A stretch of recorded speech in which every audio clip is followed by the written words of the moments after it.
ప్రభువైన యేసుక్రీస్తు నామమున అందరికీ ప్రైజ్ ద లార్డ్. నేటి హెబ్రోను క్యాలెండర్ వాగ్దానము పరమ గీతము 2వ అధ్యాయము 6వ వచనము. అతని ఎడమ చేయి నా తల కింద ఉన్నది, కుడి చేత అతడు నన్ను కౌగిలించుచున్నాడు. సులమితి చెబుతున్నటువంటి మాటలు తన కాపరి గురించి చెబుతున్నటువంటి మాటలు. ప్రేమ చూపిస్తూ ఉన్నాడు, ప్రేమ కనబడుతూ ఉన్నది. ఇక్కడ మనము చూస్తే 4వ వచనంలో అతడు నన్ను విందుశాలకు తోడుకొని పోయెను, నా మీద ప్రేమను ధ్వజముగా ఎత్తెను. ప్రేమ అతిశయము చేత నేను మూర్ఛిల్లుచున్నాను. ద్రాక్ష పండ్ల ఎడలు పెట్టి నన్ను బలపరచుడి, జల్దరు పండ్లు పెట్టి నన్ను ఆదరించుడి. అతని ఎడమ చేయి నా తల కింద ఉన్నది, కుడి చేత అతడు నన్ను కౌగిలించుచున్నాడు. యెరూషలేము కుమార్తెలారా, పొలములోని ఇరులను బట్టి లేలను బట్టి మీ చేత ప్రమాణము చేయించుకొని ప్రేమకు ఇష్టమగు వరకు మీరు లేపకయు కలత పరచకయు ఉండనని మిమ్మల్ని బ్రతిమలాడుకొనిచున్నాను. ప్రేమ గురించి చెబుతున్నటువంటి మాటలు. ఎంతగానో ప్రేమిస్తూ ఉన్నాడు, ఆ ప్రేమను బట్టి మూర్ఛిల్లిపోచున్నాను అని అంటూ ఉన్నది. విందుశాలకు తోడుకొని పోయినాడు, నా మీద ప్రేమను ధ్వజముగా ఎత్తేను. ధ్వజము యుద్ధానికి సంబంధించినటువంటి పదజాలము. అలాంటి ప్రేమతో నన్ను మోస్తూ ఉన్నాడు, భరిస్తూ ఉన్నాడు, నడుపుతూ ఉన్నాడు ప్రేమ చేత అని చెబుతున్నటువంటి సంభాషణగా మనము చూస్తూ ఉన్నాం. ఎత్తెను, నా మీద ప్రేమను ధ్వజముగా ఎత్తెను. మోస్తూ ఉన్నాడు దినదినము. మన భారము కూడా దేవుడు మోస్తున్నాడు కదండి. అనుదినము అనుక్షణము మోస్తూ ఉన్నాడు కదా. కేవలము దేనిని బట్టి? ప్రేమను బట్టియే, ఆయన కృపను బట్టియే మోస్తూ ఉన్నాడు. తర్వాత ఇంకా ప్రేమాతిశయము చేత నేను మూర్ఛిల్లుచున్నదంట. ఆయన ప్రేమను ఎలాగ భరించలేనటువంటి విధానంలో ఉంటుంది. ఆయన ప్రేమ తట్టుకోలేనటువంటి స్థితిలో ఉన్నది. ఆయన ప్రేమకు హద్దులు లేవు, ఆయన ప్రేమకు కొలతలు లేవు. ఆయన ప్రేమకు ఎంత వర్ణించినా అది తక్కువే. ఎంత వర్ణించినా ఆ ప్రేమను బట్టి తట్టుకోలేనటువంటి స్థితిలో ఉన్నది. ఇంకా చూస్తే మనము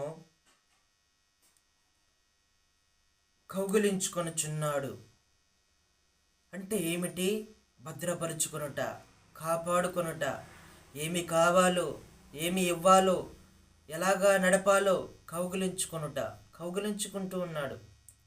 తప్పిపోయినటువంటి కుమారుణ్ణి అలాగ తండ్రి ఏ విధంగా కౌగిలించుకొని ముద్దు పెట్టుకుని ఉన్నాడో అలాగా ఆ ప్రేమను వర్ణగా చూపిస్తూ ఉన్నాడు దేవుడు. కౌగిలించుకున్నాడు, సులమితిని కాపరిగా దగ్గరగా తీసుకున్నాడు, ప్రేమతో ఆదరిస్తూ ఉన్నాడు, బలపరుస్తూ ఉన్నాడు, ప్రోత్సాహపరుస్తూ ఉన్నాడు. అలాగా ఆ ప్రేమను అంటే కౌగిలించుకొనుట అంటే ప్రేమ చూపిస్తూ ఉన్నాడు. ఎన్ని పొరపాట్లు చేసినా, ఎన్ని తప్పులు చేసినా, ఎన్ని దేవునికి వ్యతిరేకమైనటువంటి జీవితం జీవిస్తూ ఉన్నా దేవుడు మనల్ని కూడా క్షమించి సిద్ధపరిచి ఆయన ప్రేమ అడుగుజాడలో నడిపించాలని దినమెల్ల మన వైపు కూడా చూసుకుంటూ ఇప్పుడు వస్తాడా నా బిడ్డ నా దగ్గరికి అని దినమెల్ల చేజాచి చూస్తూ ఉంటాడు. ఎందుకని?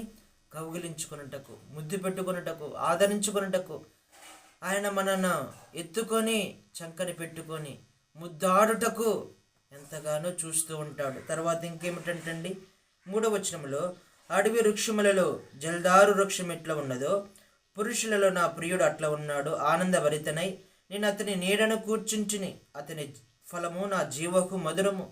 నీడ ఉన్నదంట, నీడను ఆశ్రయిస్తూ ఉన్నది, నీడలో పెరుగుతూ ఉన్నది, నీడను ఆశ్రయిస్తుంది, నీడ చెంతకు వస్తుంది.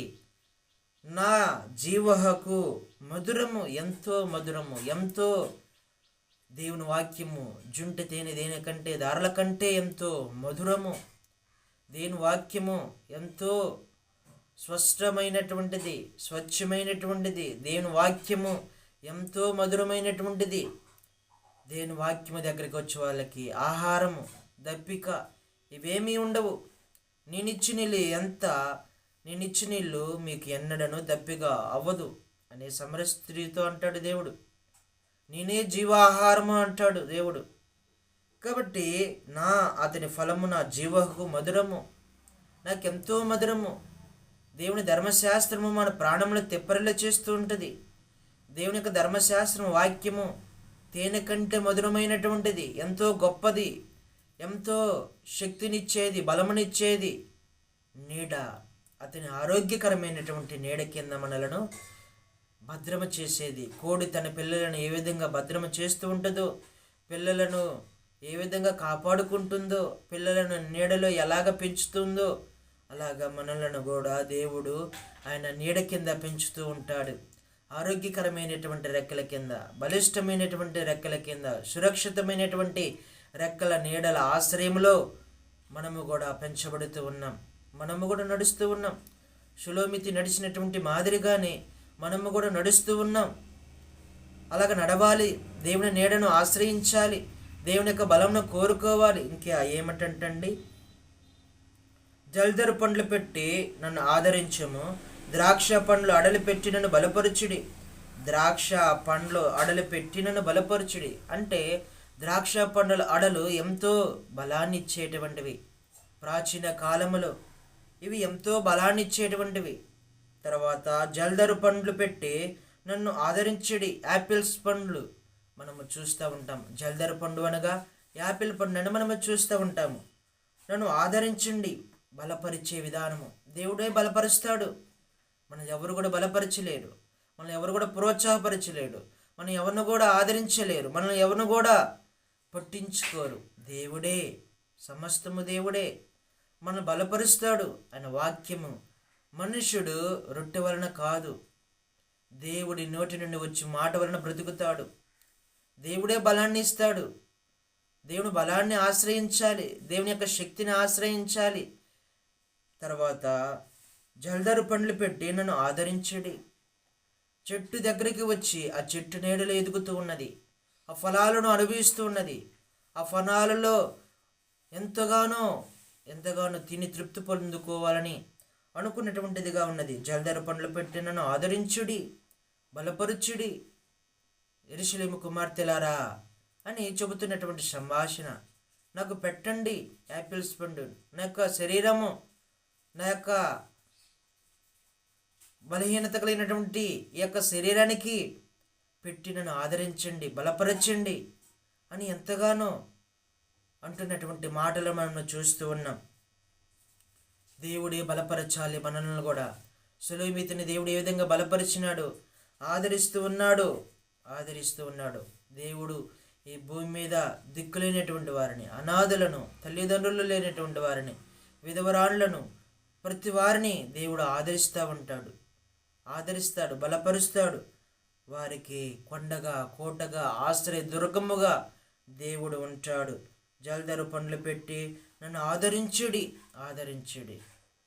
దేవుడే ఆదరించాలి, దేవుడే బలపరచాలి, దేవుడే కృప చూపించాలి, దేవుడే బలమును మనకు ఇవ్వాలి. అనుదినము ఆయన బలము నూతనముగా పుట్టుచున్నది, ఆయన వాత్సల్యత నూతనముగా పుట్టుచున్నది, ఆయన కృప నూతనముగా పుట్టుచున్నది మన ఎడల. అలాగా ఉన్నటువంటి ప్రేమ షులోమితి మీద మాత్రమే కాకుండా మనలో కూడా అలాగా బలపరుస్తున్నాడు, ఆదరిస్తూ ఉన్నాడు. ఆయన నీడ ఇచ్చి బలిష్టమైనటువంటి రెక్కల కింద మనలో కూడా బలపరిచి ఆదరిస్తూ ఉన్నాడు, ప్రేమిస్తూ ఉన్నాడు, కౌగిలించుకుంటూ ఉన్నాడు, అరి చేతిలో చిక్కుకున్నాడు, చంకను పెట్టుకున్నాడు, ముద్దాడుతూ ఉన్నాడు. ఇలాగా అనుభవంలో మనల్ని కూడా దేవుడు చూస్తూ ఉన్నాడు. మనము కూడా దేవుని చేతిలో నడపబడుతూ ఉన్నాం, ప్రేమ చేత నడపబడుతూ ఉన్నాం. 1వ వచనం చేస్తే, నేను షారోను పొలములో పుయ్యు పుష్పం వంటి దానను, లోయలలో పుట్టు పద్మం వంటి దానను. ఇది మనము ప్రాచీన కాలంలో ఉన్నటువంటి మాటలు మనము చూస్తే, షారోను పొలములో పుయ్యు పుష్పం వంటి దానను, పుష్పము, లోయలలో పుట్టు పద్మం వంటి దానను. పద్మము, పుష్పము ఇక్కడ ప్రకృతి సంబంధమైనటువంటి పదాలు, పుష్పాలు, పండ్లు, ఇవి మనము చూస్తూ ఉంటాము. ఎలాగా ఆకర్షణీయంగా ఉంటుందో ప్రకృతి, అలాగా కాపరి తన యొక్క ప్రేమకు ఆకర్షితురాలుగా కనిపిస్తూ ఉన్నది. దేవుడు తను ఎంతగానో ప్రేమిస్తూ ఉన్నాడు. ఆకర్షితురాలుగా ఆ ప్రేమను వర్ణించలేము, ఇద్దరి మధ్య ప్రేమను వర్ణించలేము. నేటి దినాలలో విశ్వాసికి దేవునికి అంత ప్రేమ ఉండాలి. ప్రేమ కొరవైపోయింది, ప్రేమ చల్లారిపోయింది. అంత్య దినములలో అనేక మందిలో ప్రేమ చల్లారిపోతూ వచ్చింది. ఇక్కడ ఇద్దరి మధ్య ఉన్నటువంటి ప్రేమ మనము వర్ణించలేనటువంటి ప్రేమగా ఉన్నది. మనం రక్షించబడిన ప్రేమ మాత్రమే ఉన్నది, కానీ మృతుముగా జీవిస్తూ ఉన్నాం, ప్రేమ లేనటువంటి వారముగా జీవిస్తూ ఉన్నాం.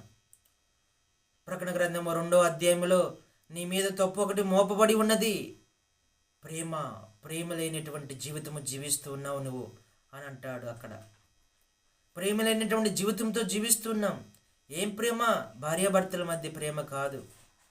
ఉండాలి భార్యాభర్తల మధ్య కూడా దేవుడు ప్రేమను ఉండాలని దేవుడు చెబుతూ వచ్చినాడు. ఈ లోక సంబంధమైనటువంటి ప్రేమ కాదు కానివ్వండి, ఆత్మ సంబంధమైనటువంటి ప్రేమ, మనకును దేవునికి మధ్య ఉన్నటువంటి ప్రేమ కావాలంట.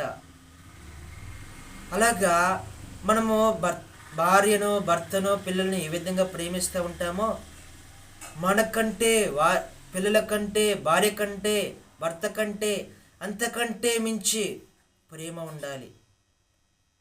నన్ను గణపరచాలి, నన్ను ప్రేమించాలి అని అంటున్నటువంటి మాటలు మనము జ్ఞాపకం చేసుకోలేము. ప్రేమ చల్లారిపోయినటువంటి దినాలలో ఉన్నాం, దేవునికి దూరంగా ఉన్నటువంటి దినాలలో ఉన్నాం. ప్రేమ లేనటువంటి జీవితంతో జీవిస్తూ ఉన్నాం, జీవములైనటువంటి జీవితంతో జీవిస్తూ ఉన్నాం. అందుకేనేమంట, అతని ఫలము నా జీవకు మధురము లేనటువంటి జీవితంతో జీవిస్తూ ఉన్నాం. దేవుని ప్రేమను కోల్పోయినటువంటి జీవితంతో జీవిస్తూ ఉన్నాం. దేవుని ప్రేమ చల్లారిపోయినటువంటి దినాలలో జీవిస్తూ ఉన్నాం. రాకడి దినాలు, భయంకరమైనటువంటి దినాలలో ఉన్నాం. విశ్వాసికి, అలాగే సంఘానికి, భార్యకి, భర్తకి మధ్య ఉన్నటువంటి ప్రేమ ఏ విధంగా ఉండాలో దేవుడు చెబుతున్నటువంటి మాటలు. విశ్వాసికి దేవునికి మధ్య ప్రేమ ఎంతగానో ఉండాలి. అందుకే నిన్ను మిమ్మలను ఎన్నడను విడవను ఎడబాయను అని అంటున్నాడు దేవుడు. హెబ్రీ రాసిన పత్రిక 13వ అధ్యాయంలో మిమ్మలను నేను ఎన్నడను ఎడబాయను, విడవను అని అంటుంటే మనం విడిచిపెట్టిపోతున్నాము. దేవుడు కౌగిలించుకుంటున్నాడు, దేవుడు చూస్తూ ఉన్నాడు, దేవుడు మనల్ని ఆదరిస్తున్నాడు, బలపరుస్తూ ఉన్నాడు, అన్నీ చేస్తూ ఉన్నాడు. కానీ మనము నెట్టివేస్తున్నటువంటి వారముగా ఉన్నాం. నా పిల్లలను పెంచి పెద్దవారు చేస్తే నా మీద తిరుగుబాటు చేస్తూ ఉన్నారు అన్నటువంటి స్థితిలో మనము జీవిస్తున్నటువంటి వారముగా ఉన్నాం. దేవుని ప్రేమలో పక్షపాతం లేదు, దేవుని ప్రేమలో వ్యత్యాసం ఏమి లేదు. దేవుని ప్రేమ ఒకే విధంగా ఉంటుంది, దేవుని మాటలు ఒకే విధంగా ఉంటాయి. ఆయన నిన్న, నేడు, రేపు ఒకటే రీతిగా ఉంటాడు. వర్తమాన, భూత, భవిష్యత్తు కాలంలో ఒకటే రీతిగా ఉంటాడు. కానీ మనమే తప్పిపోతూ ఉన్నాం, ప్రేమలో తప్పిపోతూ ఉన్నాం, ఆయన ప్రేమించే విషయంలో తప్పిపోతూ ఉన్నాం, చల్లారిపోయినటువంటి జీవితంతో జీవిస్తూ ఉన్నాం. ఇక్కడ సులోమితి మన ముందు ఉంటూ వచ్చింది, ఎంతగానో దేవుని ప్రేమను వర్ణిస్తూ ఉన్నటువంటిదిగా కనిపిస్తూ ఉన్నది. అలాంటి ప్రేమతో, అలాంటి ప్రేమ అనురాగాలతో దేవుని నిజముగా ప్రేమిస్తూ ఉన్నామా? ఏదో మన అవసరతల కోసమో, ఏదో మన బాగోగుల కోసమో, ఏదో మన పిల్లల కోసమో, ఏదో మన ఆకృతుల కోసమో దేవుని అడ్డు పెట్టుకున్నటువంటి వారముగా ఉన్నామా? ఏ స్థితిలో ఉన్నాం? అతడు నన్ను ప్రేమించుచున్నాడు గనక నేను అతన్ని తప్పించేదుడు. అతడు నా నామాన్ని గణపరుస్తూ ఉన్నాడు కాబట్టి నేను అతనిని తప్పిస్తాను, అతని ప్రేమిస్తాను. ఈ మాటలు మనం జ్ఞాపకం చేసుకోవాలి. సంపూర్ణ హృదయంతో దేవుని మనము ప్రేమించేటువంటి వారముగా ఉండాలి. అలాగే దేవుడు మనల్ని బలపరిచి ఆయన రెక్కల నీడ కింద మనల్ని సురక్షితముగా ఉంచుతారు. ప్రార్థన చేసుకుందాం. పరిశుద్ధుడా, ప్రేమగల తండ్రి, మీ పరిశుద్ధ నామాన్ని బట్టి వందనాలయ్యా.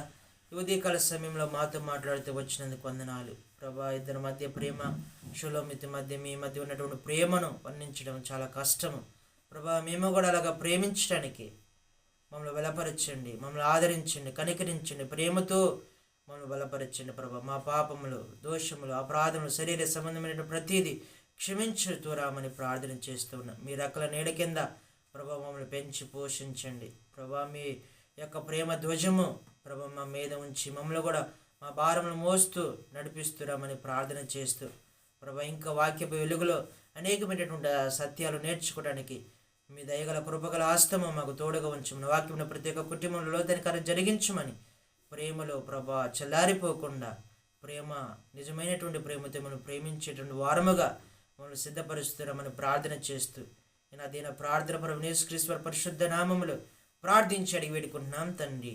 ఆమేన్. అందరికీ ప్రైజ్ ద లార్డ్.